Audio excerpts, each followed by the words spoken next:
एक बार की बात है, अचानक सभी के सभी फ़ोन हैक होने लगे थे।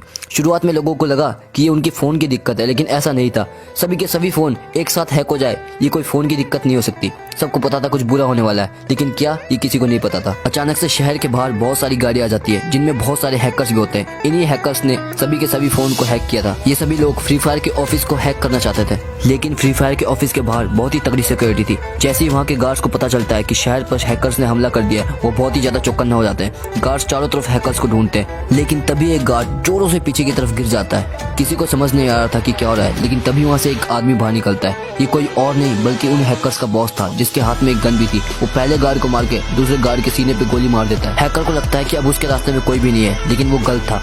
उसके पीछे अज्जू भाई खड़े थे। अज्जू भाई को देखते ही हैकर और अज्जू भाई एक दूसरे की तरफ कूद पड़ते हैं। अज्जू भाई हैकर पर बहुत भारी पड़ते हैं। वो हैकर को बहुत ही ज्यादा मारते हैं, लेकिन हैकर बहुत ही ज्यादा चालाक था।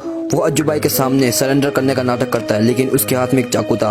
वो धोखे से अज्जू भाई की टांग में चाकू घुसा देता है। अज्जू भाई अपनी टांग से खुद ही चाकू बाहर निकाल लेते हैं। अज्जू भाई को बहुत ज्यादा दर्द भी हो रहा था और अज्जू भाई की टांग से बहुत ज्यादा खून भी बह रहा था, लेकिन अज्जू भाई फिर भी हार नहीं मानते। वो हैकर के ऊपर एक के बाद एक वार करते हैं, लेकिन टांग पर चोट लगने की वजह से वो वार उतने जोरदार नहीं होते और हैकर के एक ही वार से अज्जू भाई ढेर हो जाते हैं। अब अज्जू भाई पूरी तरह से घायल हो जाते हैं और हैकर भी वहां से जाने लगता है, लेकिन अज्जू भाई ऐसे ही हैकर को जाने नहीं देते। वो हैकर के पीछे पीछे जाते हैं, लेकिन हैकर उन्हें देख लेता है और उनके कंधे पे एक गोली मार देता है। अब हैकर अज्जू भाई को जान से मारना चाहता था, लेकिन अज्जू भाई की मदद के लिए रैस्टार आ जाता है। रैस्टार गन उठाकर हैकर को गन पॉइंट पे ले लेता है, लेकिन हैकर वहां से भाग जाता है। रैस्टार भी उसके पीछे पीछे जाता है। हैकर रैस्टार की छाती पे एक जोरदार किक मारता है और रैस्टार नीचे गिर जाता है, लेकिन रैस्टार जल्दी से गन उठाकर हैकर को गन पॉइंट पे ले लेता है। लेकिन हैकर भी बहुत ज्यादा चालाक था। वो रैस्टार से कहता है कि अगर तुम असली हीरो हो तो उससे बिना गन के लड़के दिखाए। ये सुनते ही रैस्टार अपनी गन साइड में फेंक देता है। इसके बाद लड़ाई स्टार्ट हो जाती है। शुरुआत में तो मुकाबला बराबरी का था, लेकिन जैसे जैसे लड़ाई आगे बढ़ रही थी, रैस्टार का पलड़ा भारी होता जा रहा था।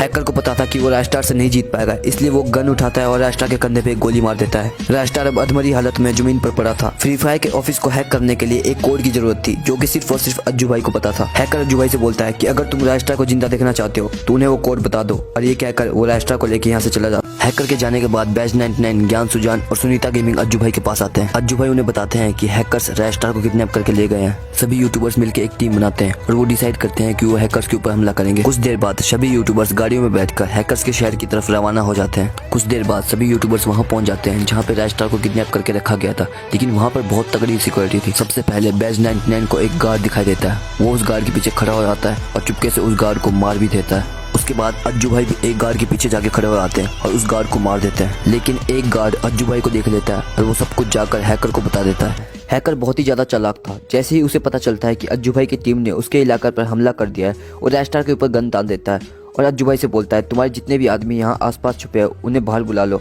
नहीं तो वो रैस्टार को गोली मार देगा। अज्जू भाई कहते हैं कि यहाँ पर मैं सिर्फ अकेला ही आया हूँ। ये झूठ सुनकर हैकर को बहुत ही ज्यादा गुस्सा आ जाता है और वो रैस्टार के साइड में एक गोली भी चला देता है, और इससे अज्जू भाई बहुत ही ज्यादा डर जाते हैं। वो हैकर की सारी बात मानने के लिए तैयार हो जाते हैं। वो अपना फोन बाहर निकालते हैं और अपने बाकी साथियों को भी बाहर बुला लेते हैं। अज्जू भाई के फोन करते ही बाकी यूट्यूबर जैसे कि ज्ञान सुजान, बैज 99 और सुनीता गेमिंग बाहर आ जाते हैं। ये देखकर हैकर बहुत ज्यादा खुश हो जाता है। वो सभी यूट्यूबर्स को घुटनों पर बैठाकर गन पॉइंट पे ले लेता है। वह कहते हैं कि तुम हम सभी फ्री फायर प्लेयर्स को क्यों मारना चाहते हो। हैकर कहता है कि मैं पबजी वाला हूँ, इसीलिए मैं सभी फ्री फायर प्लेयर्स से नफरत करता हूँ और मैं सभी फ्री फायर प्लेयर्स को मार दूंगा। अज्जू भाई कहते हैं कि हम पबजी प्लेयर्स की भी उतनी ही इज्जत करते हैं जितनी कि हम फ्री फायर प्लेयर्स की करते हैं, लेकिन हैकर पर इस बात का कोई असर नहीं होता। वो रैस्टार को गोली मारने के लिए गन आगे करता है, लेकिन उसकी गन पर एक गोली आकर लगती है और ये गोली एक पबजी प्लेयर ने ही मारी थी। अब सभी पबजी प्लेयर्स मिलकर हैकर के आदमियों को मार देते हैं और फ्री फायर प्लेयर्स को उनके चंगुल से छुड़ा देते हैं। सभी फ्री फायर प्लेयर्स उन पबजी प्लेयर्स को थैंक्स बोलते हैं, लेकिन तभी एक पबजी प्लेयर पर हैकर गन तान देता है, लेकिन रैस्टार उसे गोली मार देता है। अब सभी फ्री फायर प्लेयर्स और पबजी प्लेयर्स मिलकर यहाँ से जा रहे होते हैं, लेकिन